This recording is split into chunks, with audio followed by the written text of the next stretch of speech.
একটা জিনিস কয়েকদিন ধরে লক্ষ্য করলাম, ইন্ডিয়া বাংলাদেশকে নিয়ে অনেক ধরনের চক্রান্ত করার চেষ্টা করতেছে। তার মধ্যে একটা জিনিস সবসময়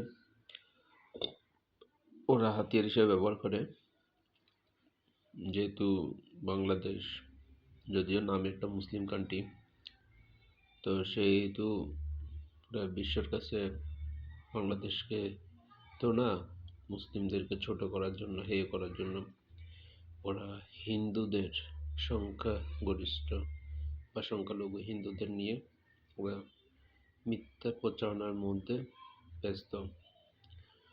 তো তার মধ্যে দেখতেছে ওরা বলতেছে যে বাংলাদেশে হিন্দুদের ঘরবাড়ি নাকি পুড়ে দিচ্ছে, মন্দির নাকি আগুন দিয়ে দিচ্ছে, এই ধরনের কথাগুলো শুনতেছি।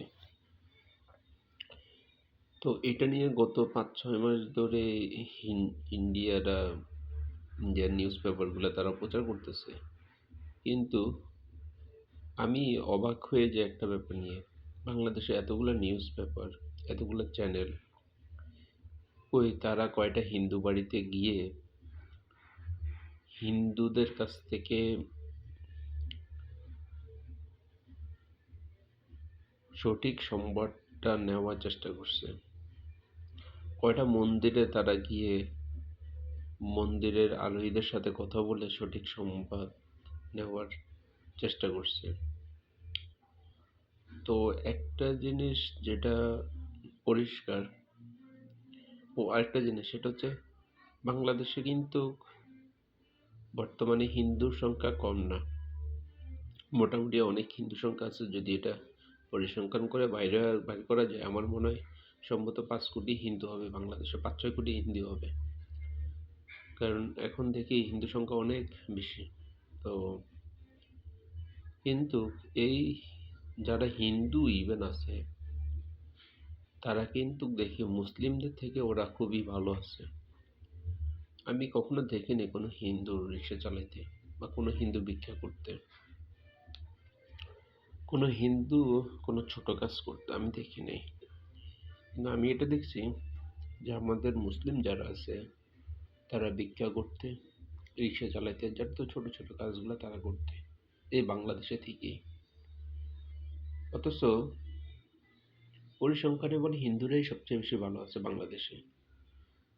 কিন্তু ইন্ডিয়ার মিডিয়াগুলো অপপ্রচার এমনভাবে চালাচ্ছে পুরো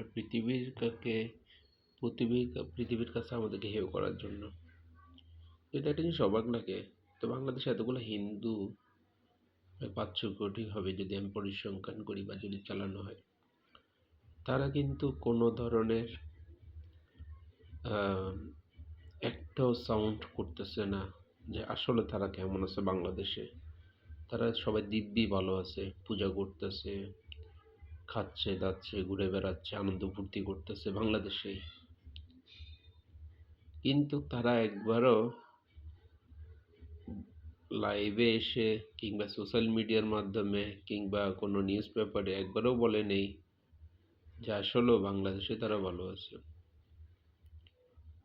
তো পুরো সব কথার সারমর্ম এটাই দাঁড়ায় যে এই বাংলাদেশের মিডিয়াগুলো বলেন, তারা যদিও এখনো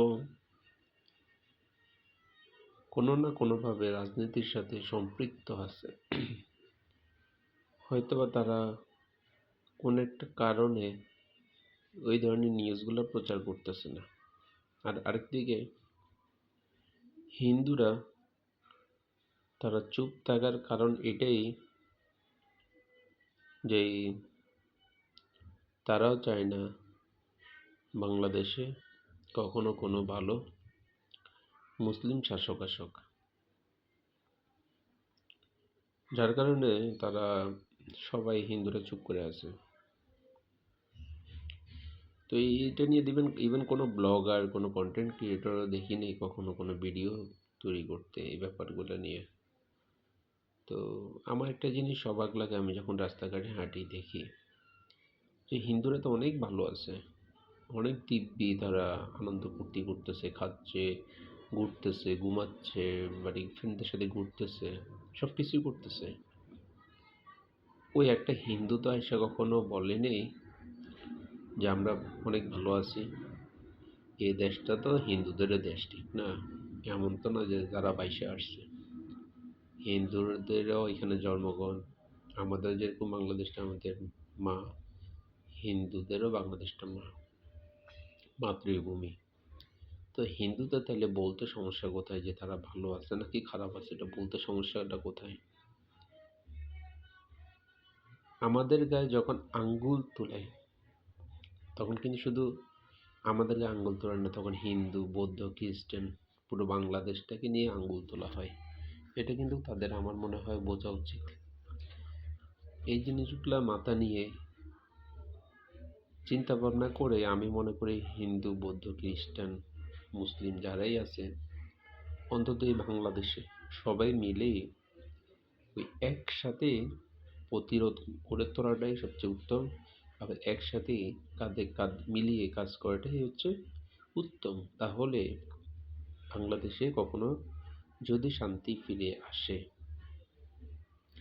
এই যে কলকাতার কথা যদি আমি বলি, আসাম, বিহার, কলকাতা,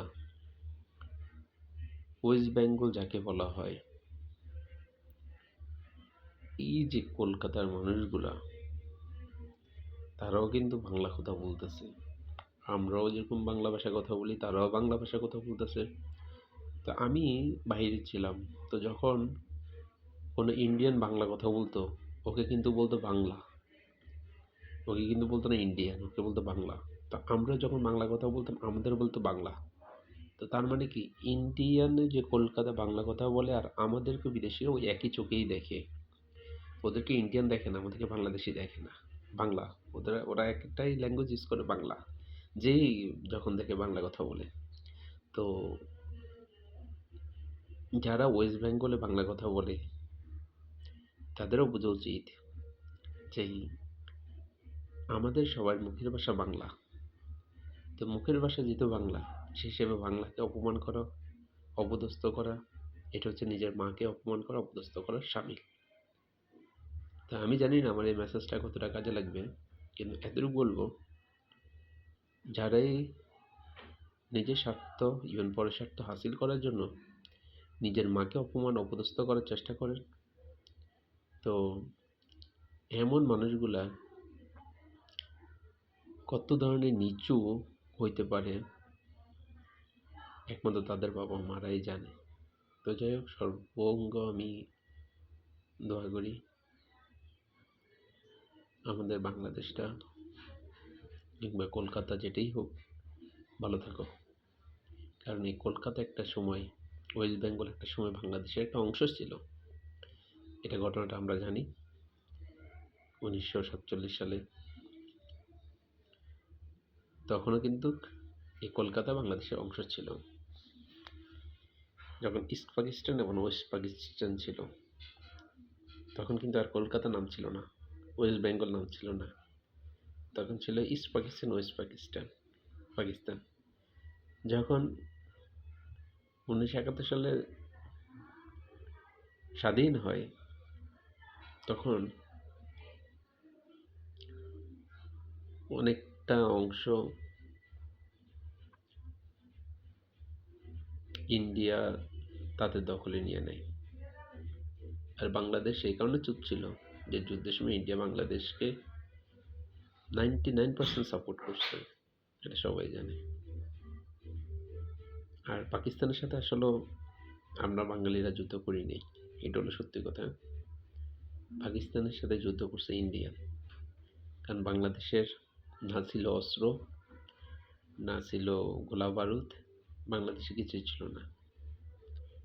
তো সব কিছু অস্ত্র বলেন, গোলা বারুদ বলেন, ইভেন সৈন্য বলেন, ইভেন ট্রেনিং দেওয়াটা, প্রশিক্ষণ দেওয়াটা, সেটা কিন্তু ইন্ডিয়াই দিয়েছে। তো ইন্ডিয়ার সাথে যদি যুদ্ধের কথা বলেন, পাকিস্তানের সাথে যুদ্ধের কথা বলেন, সেটা কিন্তু ইন্ডিয়াই করেছে। বাংলাদেশের নামটা জাস্ট ব্যবহার করা হয়, এটাই সত্যি কথা।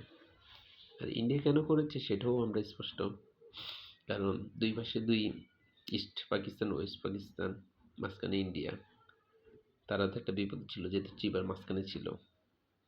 হয় না যেমন পাশাপাশি একই মালিকের বাসা, ধরেন পশ্চিম পাশে একই মালিকের, আবার পূর্ব পাশে একই মালিকের, মাঝখানে আরেক মালিকের।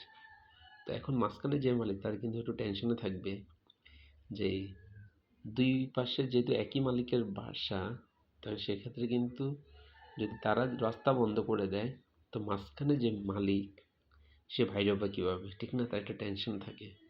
তো ইন্ডিয়ার ভিতরে এই টেনশনটাই ছিল যে দুই পাশেই পাকিস্তান, দুই পাশে মুসলিমরা, মাঝখানে ওরা হিন্দুরা, ওরা কীভাবে রক্ষা পাবে। তখন ওরা এই চক্রান্ত করে একটা ভাষার ইস্যু দিয়ে, জাস্ট একটা ভাষার ইস্যু, এটা শুনতে অবাক লাগে। আর পাকিস্তানও কত বোকা আমি বলবো, যে একটা ভাষার ইস্যুটাকে ইন্ডিয়া ব্যবহার করছে, ভাষার ইস্যুটাকে। কিন্তু পাকিস্তান তাদের এই চালাকিটা ধরতে পারেনি। পাকিস্তানও বোকার মতন তাদের ফাঁদে পা দিয়ে আজকে পাকিস্তান একটা দেশ হয়ে গেল, ইন্ডিয়া বাংলাদেশ আরেকটা দেশ হয়ে গেল। তো যাই হোক, আমি বলবো সবচেয়ে ঠকছি আমরা যারা বাংলাদেশিরা, তারা আমরা বেশি ঠকছি। কেন ঠকছি? আপনি যদি পাকিস্তানের আয়তন হিসাব করেন, আপনি দেখেন পাকিস্তান আমাদের থেকে বিশাল বড় একটা কান্ট্রি হয়ে আছে। আর অন্যদিকে বাংলাদেশ কত কিলোমিটার আছে?